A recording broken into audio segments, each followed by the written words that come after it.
Pesatnya progres pembangunan infrastruktur dasar IKN Nusantara dipastikan dapat selesai tepat waktu.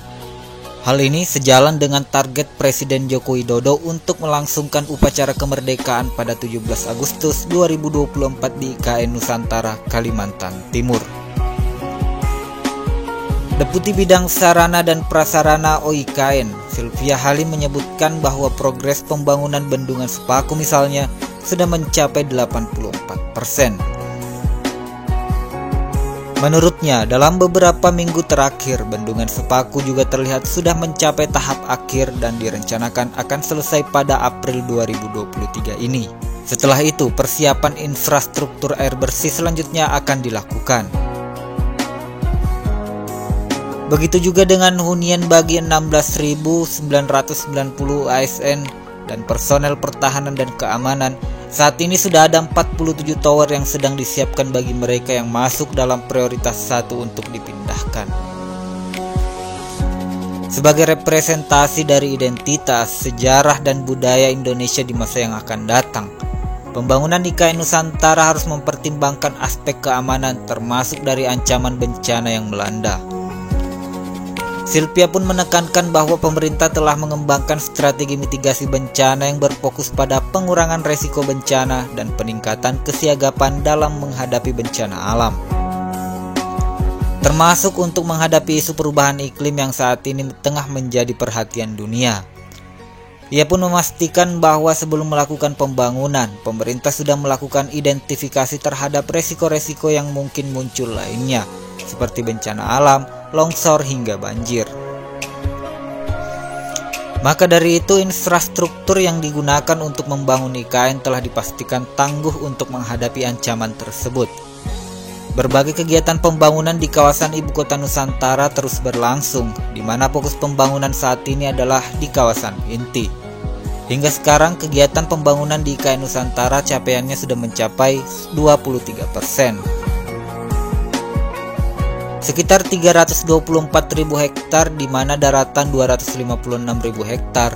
Dari luas daratan itu, kawasan IKN Nusantara di sekitar 56.000 hektar dan di dalamnya itu ada kawasan inti pusat pemerintahan yang luasnya sekitar 6.600 hektar. Di kawasan inti pemerintahan itulah menjadi pusat kegiatan pembangunan utamanya. Di dalam kawasan ini bisa ditemukan Sumbu Nusantara, Istana Presiden, Kantor Presiden, Kantor Kementerian Koordinator, dan juga hunian untuk ASN. Pada kesempatan yang sama, Andri Nop Caniago selaku Menteri Perencanaan Pembangunan Nasional pada periode 2014 hingga 2019 mengatakan, progres pembangunan yang dipantaunya baik secara langsung maupun tidak langsung bisa dibilang luar biasa. Progresnya luar biasa. Ia salut dengan kinerja tim, khususnya Kementerian PUPR, juga tentunya tim otorita IKN. Semuanya betul-betul total dalam manajemen proyek yang all out. Ia melihat pembangunan rumah pekerja dengan cepat sudah berdiri. Itu merupakan suatu yang baru dalam proyek-proyek pembangunan infrastruktur. Itu menandakan kesiapan untuk pengerjaan proyek ini sungguh luar biasa, ucap Andri Nop. Ia juga melanjutkan bahwa terkait dengan pembukaan jalan, progresnya juga sudah banyak sekali. Dalam tempo 5 hingga 6 bulan, pembangunannya sudah sangat pesat sekali. Melihat hal itu, Andri Nop optimis bahwa ini akan berjalan dengan lancar dalam mewujudkan kawasan inti pusat pemerintahan dari ibu kota. Apalagi pembangunan infrastruktur di IKN ini betul-betul dikawal oleh Presiden Joko Widodo.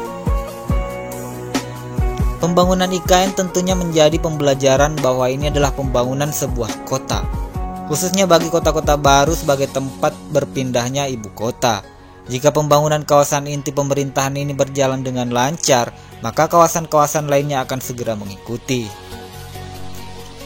Sebagai tambahan informasi lainnya, kendaraan listrik dengan baterai buatan dalam negeri dan diregistrasi di wilayah Ibu Kota Nusantara akan dibebaskan dari pajak pertambahan nilai atau PPN dan pajak penjualan atas barang mewah. Presiden Jokowi pernah menyatakan bahwa ia melarang pengendara mobil konvensional berbahan bakar minyak pindah ke IKN. Kata dia, IKN dirancang dengan memprioritaskan mobilitas warga berjalan kaki. Kementerian Perhubungan juga menyatakan hanya kendaraan listrik yang diizinkan masuk ke kawasan nol emisi IKN. Kendaraan BBM disebut tetap ada di IKN tetapi cuma dalam radius tertentu.